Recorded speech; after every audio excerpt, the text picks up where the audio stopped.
জানো শিপু, আজকে আমাকে অনেক গর্ভবতী লাগছে। গর্ভবতী লাগছে মানে? মানে ওই যে পাউট পাউট। আরে ওইটা গর্ভবতী না, গর্ভবোধ করা হবে। চুপ, একদম চুপ। আর তাছাড়া পাউড না, প্রাউড হবে। চুপ। আচ্ছা যাই হোক, তুমি কি জন্য গর্ভবতী হচ্ছ শুনি? আমি একজনের অনেক বড় উপকার করে দিলাম। কার? শয়তানের। মানে? এটার মানে হলো, কালকে রাতের বেলা পড়তে পড়তে বই খুলে ঘুমিয়ে গেছিলাম। তো জানো না, বই খুলে লাগে ঘুমিয়ে পড়লে সব শয়তানি মুখস্থ করে ফেললে। আচ্ছা আচ্ছা, এই ব্যাপার। তাহলে তো শয়তানকে অনেক বড় উপকার করছো। আগে তোমার মতো মূর্খ ছিল,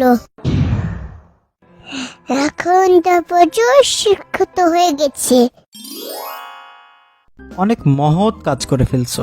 আমি একটা সিদ্ধান্ত নিয়েছি, কি শুনি? প্রতিদিন রাতে বই খুলে ঘুমিয়ে যাব, আর সকালে সব পড়ে দীক্ষিত হয়ে যাবে, শিক্ষিত হয়ে যাবে।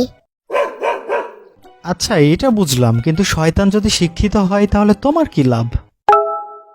আমা, সমাজের নিচে পায়ে দাঁড়াতে হলে শিক্ষিত হিসেবে আমাকে ভালো লাগবে। অনেক গভীর চিন্তা করে ফেলছো তো।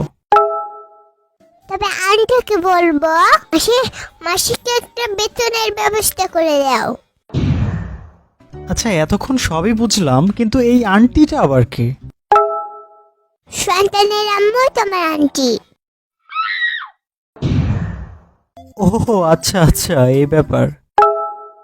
একটা গভীর প্রশ্ন আছে, কি শুনি? শয়তানের হাড্ডি কেন বলে? শয়তানের মাংস তো বলতে পারে। শয়তানদের গায়ে কোনো মাংস থাকে না, ওদের গায়ে শুধু হাড্ডি আর হাড্ডি, এজন্য। কখনের মতো। আরে ওইটা ককনাল না, কঙ্কাল হবে। শিবের বাচ্চা শিবু।